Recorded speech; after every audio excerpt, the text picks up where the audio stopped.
Aqui é pessoal, bem-vindos novamente ao Underground Voice ao vivo. Hoje tenho o prazer de receber aqui a Sónia Anubis, guitarrista dos Crypta e também dos Cobra Spell. Thank you so much for being here. It's a huge honor to meet you and to receive you here at Underground's Voice from Portugal. I'm really happy to receive you. Welcome. Thank you so much for having me. Looking forward. It's a pleasure. We will talk about your current bands next, but before that, although you're quite young, you already have a lot of experience in local bands and also big bands. So, starting from the beginning, when did you start to play guitar and bass? And now this lead to you to the first bands and later to a big band like Burning Witches. So my interaction with music started when I was 14 years old. That's when I started discovering about hard rock bands and the heavier music style. I was hugely inspired by Kiss, which is an American, shock rock band with the makeup and stuff. And I thought, wow, that's so awesome. I just need to play bass guitar too. So I got for my birthday a bass guitar and started learning every single song by Kiss because it was just a great band. And then later on, I started discovering different bands such as Alice Cooper, Wasp, and then it became heavier and heavier. I discovered the existence of thrash metal through Megadeth and Anthrax. I discovered black metal and death metal. There was a whole new world actually of metal existing that I didn't know about, and I got completely obsessed and starting taking bass playing very much more seriously, joining some local death metal bands in the Netherlands, since death metal used to be like really my main genre to play as a musician. And later on, I actually also started taking guitar playing much more seriously when I was hugely inspired by Marty Freeman from Megadeth. And to play solos, you can do that with being a bass player. So I really had to like take that step and also concentrate myself on guitar. And I think the promotion of myself and playing so many shows got me this gig with Burning Witches, which was the first big thing that I got to join. And how did you get the opportunity to join Crypta since you're the only non-Brazilian member of the band? That's right. So we actually have a friendship before Crypta started. We knew each other from a show that we played together in Switzerland. Burning Witches and Nervosa had a concert together there. And that's when we saw our faces, we got to know each other, we saw each other play live, and we thought like, well, I was always looking up a lot to Luana and Fernanda. They are like energy, they're pure energy, they're talented, they're doing great on their craft.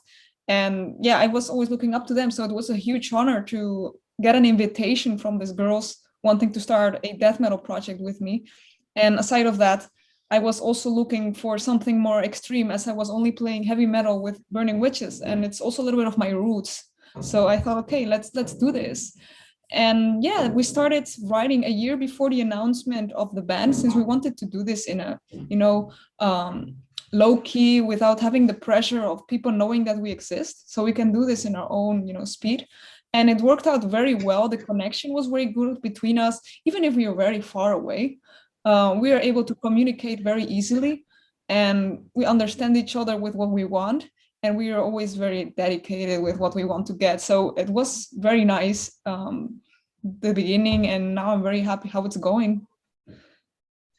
Echoes of the Soul, the debut album, will be released in June, and we already can listen to singles From the Ashes and also Starvation, and are both really fast, aggressive, and dark.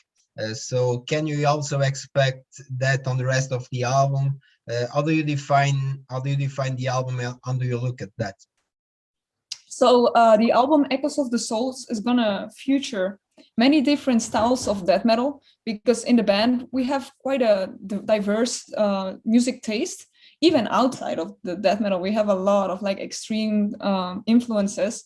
As for Echoes of the Soul, there are songs that feature more blackened death metal, or even Polish death metal, brutal death metal, even I could say a whole list of different styles there is in, but yeah, there is different styles. It's a hybrid combination of what we like, and sometimes it's more melodic, sometimes it's more rhythmic.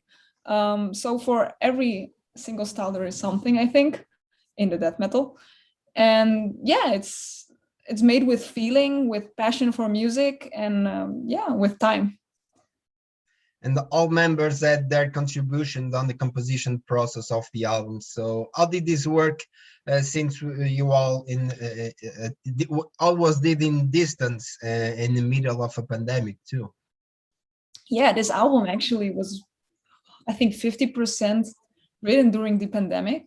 So there's like a big section, but we have done everything on distance. So we all collaborated in the songwriting, excluding Taina, since she joined in a little bit later in the band, and we already had like a lot of things written down. We had the name and we had a lot of things already set.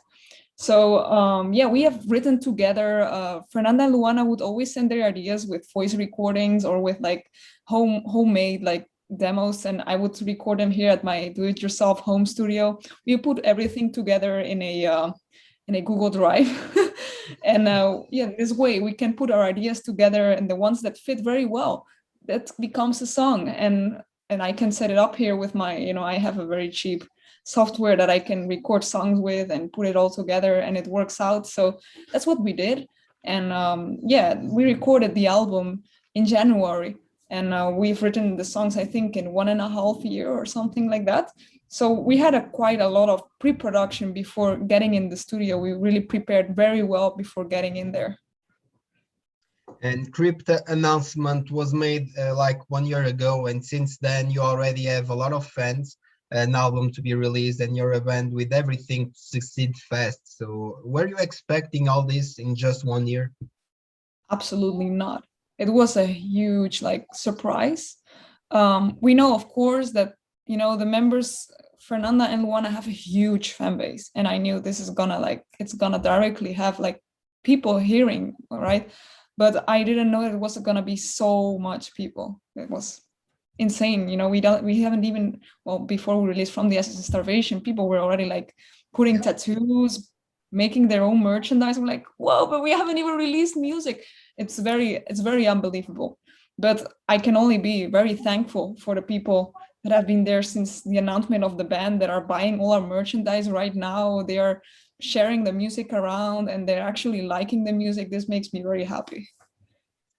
Yeah. And beside Crypta, you also have another band that's Coverspell, which is completely different from Crypta. So I was being part of such different projects and influences. For me, it's not surprising, because I know your influences. It can be from Kiss to Megadeth to Behemoth and some black metal stuff. So it's cool. Yeah, I honestly, you said it. My influences are very different, and indeed, I'm in this band named Coverspell, which is 80s influenced heavy metal, heavy rock, giving a nod to the American heavy metal bands that we really like, and trying to bring that back, because I have a huge, weird passion with 80s stuff. Is it movies? Is it cars? Is it, a lot of things? It's weird, but I really love it, and bands, of course.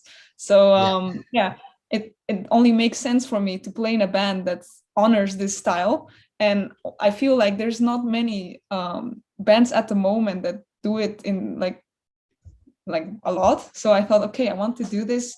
And aside of that, I have my boyfriend, bandmate in Coverspell, who plays also the guitar, and we write together the songs. We have a very good connection. He writes the lyrics and I write the composition. So in this way, it's like Coverspell started. Yeah. And it was also a little bit of a push from when we met Alice Cooper. It sounds a little bit crazy, but we met him backstage, and I look up to him because he works with his wife for many, many years. So it's always very inspirational. Yeah. And I asked him, look, my boyfriend is a musician and I am also a musician, and we are working together a little bit, but we don't know if it's a good idea to do this, because some people say don't mix up relationships with music. And then he says, you guys got to start a band. So I think, okay, then we gotta, if Alice Cooper says it, then we're gonna take it seriously. You can't say no to him. So that's kind of the how the band started. And now we released our EP Love Venom, and well, in September past year, which is already a while ago, but we already have a whole album written down. We are recording the demos right now, and we expect it to release maybe end this year, maybe next. I'm not exactly sure yet about that. Will it have the same vibe of the EP?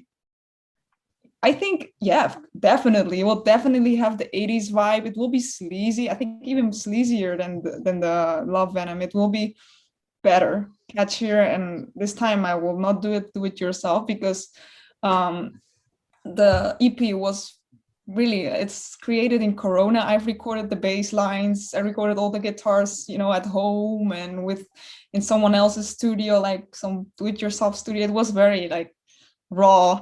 So I'm really hoping that the album can be done with a much better production and hopefully also music videos. And the Corona really set back a lot of things that I had in mind, but I hope that with the album this can be possible.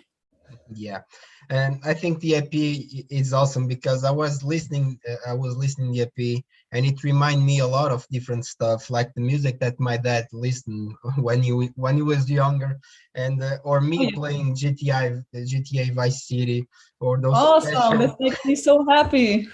Yeah, it reminds me all of that, or the special shows in VH1 about the 80s music. So it's the I same love for. that. Yeah, is this the same for you, like a throwback of your life memories and also influences? Yeah, for me, like writing even this music feels like I'm going back to a time that I wish I've lived, as crazy as it Yeah, might yeah, sound. So I always feel this nostalgia for a time that I haven't lived myself, and I wish that it came back, but there's no way that we can do that. So the only way to do that is to honor it in the way that it's done. So I'm just trying to rock out and find ways to make it give me that feeling that it's the 80s are back, and that's what we do with Cobra Spells, doing it in that way. And trying to work with the system that how it works right now. I can record with my own amplifier that probably didn't exist back in the 80s, but it yeah. worked. But yeah, it's trying to bring back that nostalgia, and hopefully I hope really that a lot of people also get the same feeling that I get when I play the music. It works. It really works. Well, and finally, thank you so much for being here once again. It was a huge honor to meet you and to receive you here. So, any last words for the Portuguese fans and Underground's Voice viewers? I just want to say thank you guys so much for the support. Um, we only released 2 songs and the reaction has been amazing. Echoes of the Soul is coming out on the 11th of June, so put it on your agenda.